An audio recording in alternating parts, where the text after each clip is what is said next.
what if the traditional paths to wealth, hard work, voting, doing the daily grind, what if all of that is actually just a structural trap designed to keep you merely surviving? I mean, it's a massive question, but looking at the data today, it's exactly what we have to ask. Right. So welcome to today's deep dive. We're asking you to just step back for a minute and look at the systems you interact with every single day. Yeah, and we have a really wild stack of sources to get through to do that. Oh, totally. Because on the surface, these sources seem like they belong in completely different universes. Right. On one hand, we have this very exhaustive, data-driven macroeconomic report on the political economy and the demographic realities of Southern Africa. And on the other hand, we have something highly, highly unorthodox. We've got a series of internal manifestos from this very secretive elite collective that goes by the name of the 30K Club. It is quite the juxtaposition, honestly. You're colliding cold, hard data with, elite, esoteric, spiritual frameworks. Exactly. So our mission today is to explore the raw, unyielding mathematics of systemic poverty and wealth concentration in that data. And then we're going to examine how this radical, spiritually driven organization claims to offer they call it a clean escape hatch from that exact economic despair. It's fascinating. And to bridge that gap, we really need to start with the sheer paradox of the Southern African Development Community, or the SADC region. Yeah, let's look at the top-line economic numbers there, because they look incredible at first glance, right? Oh, absolutely. I mean, the region's GDP is projected to hit $2.1 trillion by 2043. Which sounds amazing, $2 trillion. But then, at the exact same time, the report shows extreme poverty is projected to climb from 180.5 million people up to 209.8 million people. Exactly. We are so conditioned to see a growing GDP as a sign of, collective health. Like, oh, the numbers are up, everyone's doing better. Right, a rising tide lifts all boats. But the data here reveals how effectively macroeconomic growth can completely mask grassroots deprivation. Because the wealth isn't trickling down at all. No, not even a little. It's fiercely concentrated at the very top. I mean, the African continent has roughly 122,500 millionaires. Wow. Over 120,000. Right. But that wealth exists in a completely privatized paradigm. We're talking private power grids, private security, offshore accounts. It barely touches the public sector. It's like, okay, think of it like a failing company that's pumping its stock price with aggressive buybacks, right? That's a good way to look at it. Because the valuation looks incredible on Wall Street. That's your 2.1 trillion GDP. But on the ground, they're laying off all the factory workers and selling off the machinery just to pay for it. Exactly. The numbers are going up, but the structural integrity is completely hollowed out. And that brings us to the demographics, which, it really turns this from a problem into a full-blown crisis. A youth bulge. Right. Across the 10 nations analyzed in this report, about 33% of the entire population is young. We are talking about roughly 68.6 million youth. And the really terrifying part is that those 68.6 million young people are stepping into a machine that literally has no place for them. Right. Look at South Africa.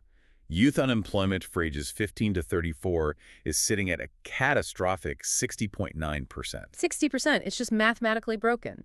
And the NEET rates, meaning young people who are not in education, employment, or training, those are just as staggering. Yeah, the report highlighted a few.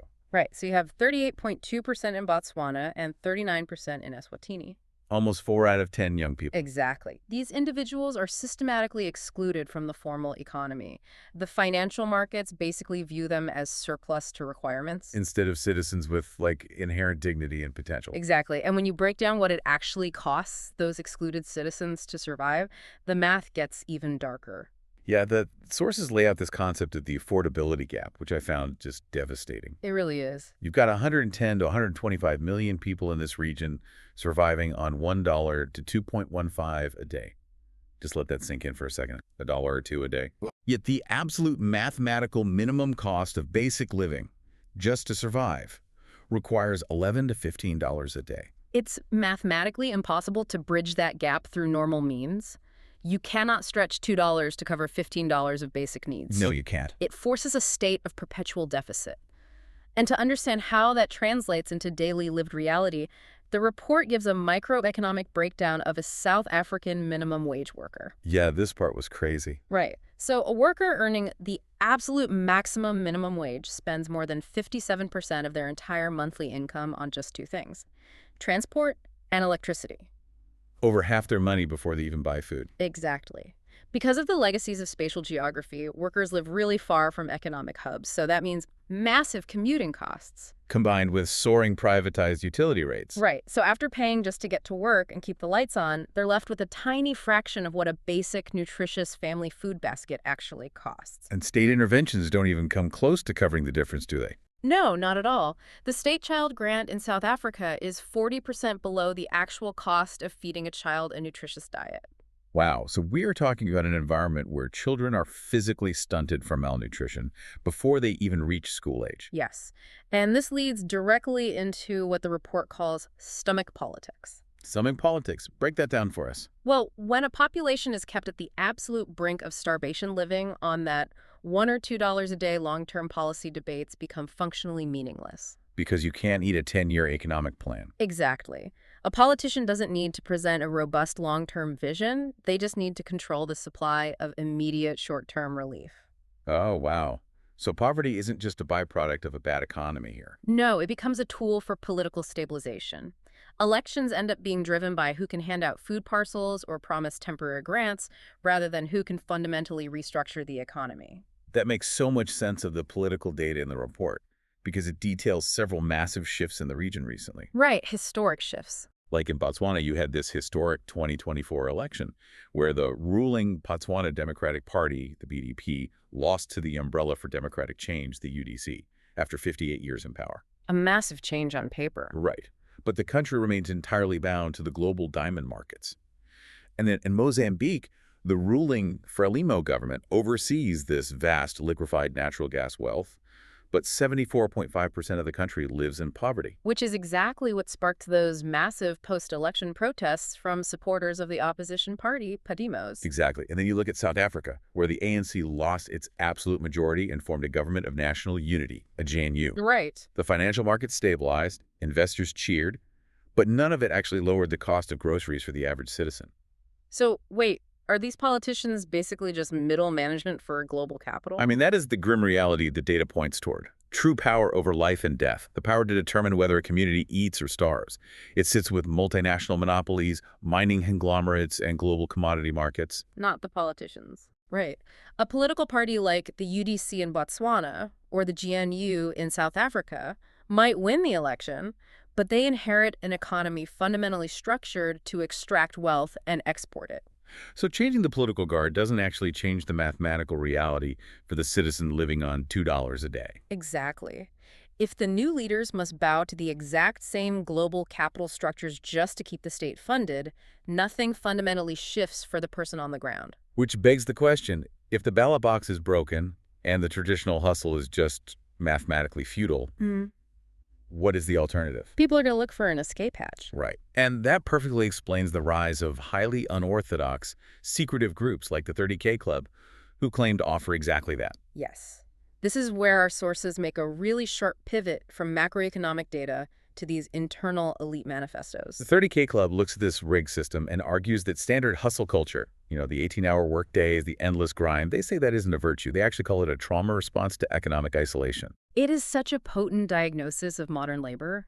The 30K Club texts argue that society conditions people to take pride in their exhaustion. Like it's a badge of honor to be burnt out. Right. But they view hustling as just the frantic thrashing of someone drowning in a corrupt system without any structural support.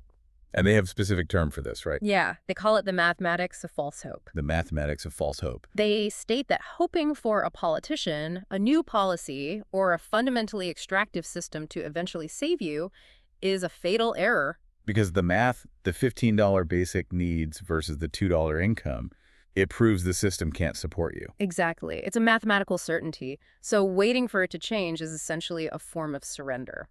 Okay, so if you shouldn't hustle and you shouldn't hope, What does the 30K Club actually offer? They offer what they call secret enterprise and ritual backing. Okay, that sounds intense. It does. Yeah. They describe a structured vehicle that provides massive capital injections to its members so they can bypass the broken economy entirely and build civilization themselves. It sounds like the hustle culture is just frantically dog paddling in a hurricane, and this 30K Club is offering a heavily armored submarine. That's a great analogy.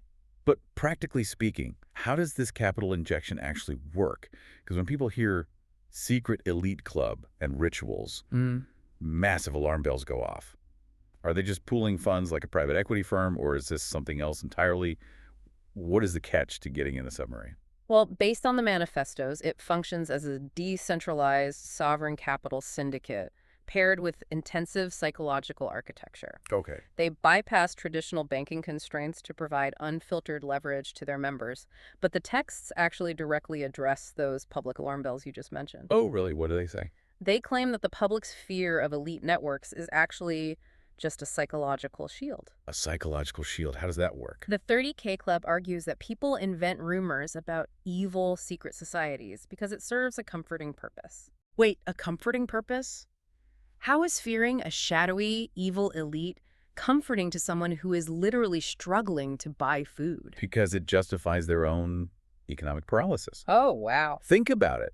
If you believe that acquiring generational wealth requires you to sell your soul or perform some dark, demonic act, then your own poverty is suddenly justified. It makes your lack of resources feel morally noble. Exactly. The 30K Club asserts this is a comforting lie that prevents people from taking absolute self-accountability for their lives. It's easier to believe the system is controlled by evil forces you can't fight than to accept the massive responsibility of building your own sovereign power. Right. So they're basically telling the uninitiated masses, you aren't poor because you're highly moral, you're poor because you're terrified of real responsibility. It is a brutal mirror to hold up. It is brutal, but it also begs a massive question about the nature of the power they are actually offering.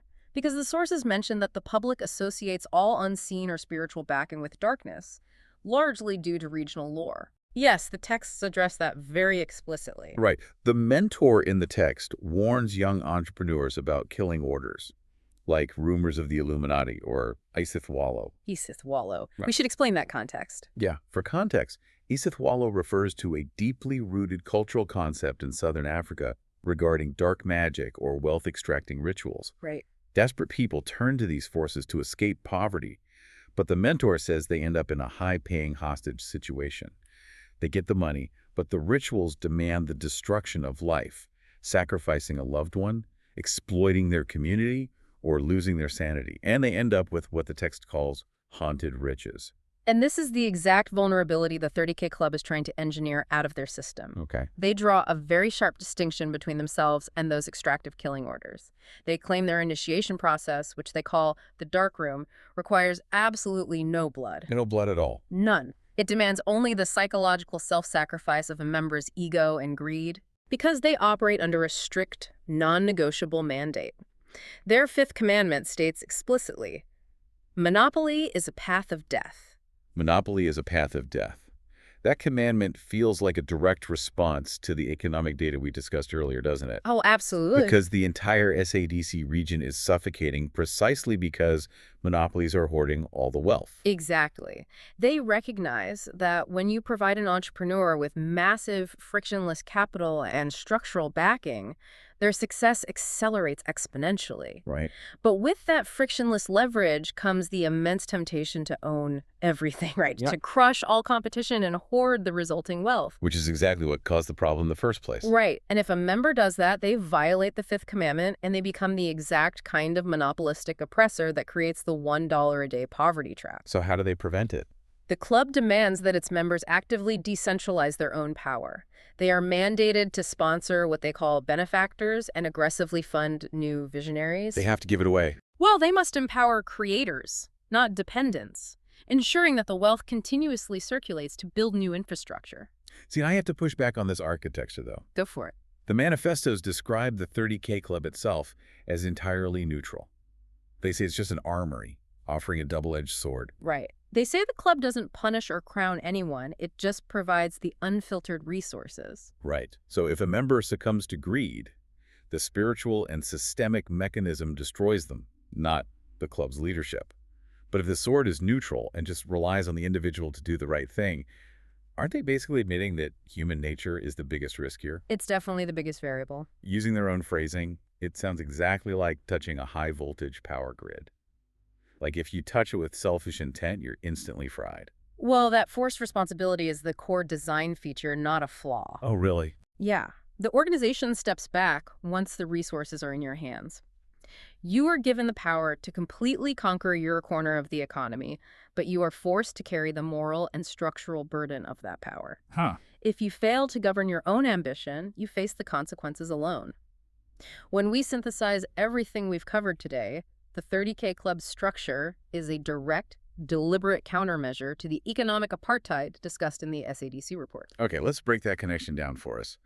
How exactly does a decentralized elite syndicate solve the macroeconomic crisis?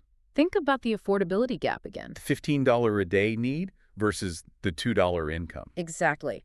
The regional economy is built on a framework of extraction hoarding capital at the top and leaving 110 million people unable to afford basic food or transport. Right. The 30K Club is attempting to architect a parallel society. By strictly forbidding monopoly and mandating the continuous funding of new creators, they're trying to build an infrastructure that actively solves systemic deprivation rather than profiting from it. Okay, I see. They're offering an elite escape hatch from a broken system, but the toll for using it is that you must carry the responsibility of rebuilding the economy for others. You cannot just take the money and hide. Wow. So the core lesson here is really about systemic architecture. Yeah. You can't out-hustle bad math. Whether you are navigating corporate America, analyzing emerging markets, or just trying to build a small business in a struggling town, true leverage comes from designing systems that circulate wealth rather than hoard it. Precisely. It really forces a complete reevaluation of how we view our own labor. Like, are we building sustainable systems grounded in deep self-accountability, or are we just reacting to a trauma response dictated by an economy that sees us as surplus? We really have to ask ourselves if we are working to build something lasting or if we are merely participating in the mathematics of false hope. Which is such a powerful thought. And just to be totally clear for everyone listening, our goal today is strictly to analyze these fascinating cross-sections of data. We aren't endorsing any of the political parties we've discussed, whether that's the ANC, Frelimo, Podemos, or the UDC. And we certainly aren't telling you to adopt the philosophical or spiritual doctrines of the 30K Club. Right. We are simply unpacking the systemic forces shaping these regions from the source materials provided. But as always, we want to leave you with a final thought to mull over on your own. We've looked at the math of survival and the philosophy of power, but there is a lingering variable here that we haven't resolved. Right. Consider that demographic time bomb we discussed at the very beginning. Oh, The youth bulge. right. You have 68.6 million young people in southern Africa right now. They are coming of age in a system that mathematically cannot support them, facing a 60% unemployment rate and soaring costs of living. Powder keg. Exactly. If elite groups like the 30K Club already believe traditional politics and grassroots labor are completely obsolete, what entirely new forms of societal organization or radical rebellion will this massive youth generation invent when they finally realize both the ballot box and the hustle are completely broken? When the realization truly sets in that the economic structures they were promised are completely hollow inside, what will they decide to build in their place?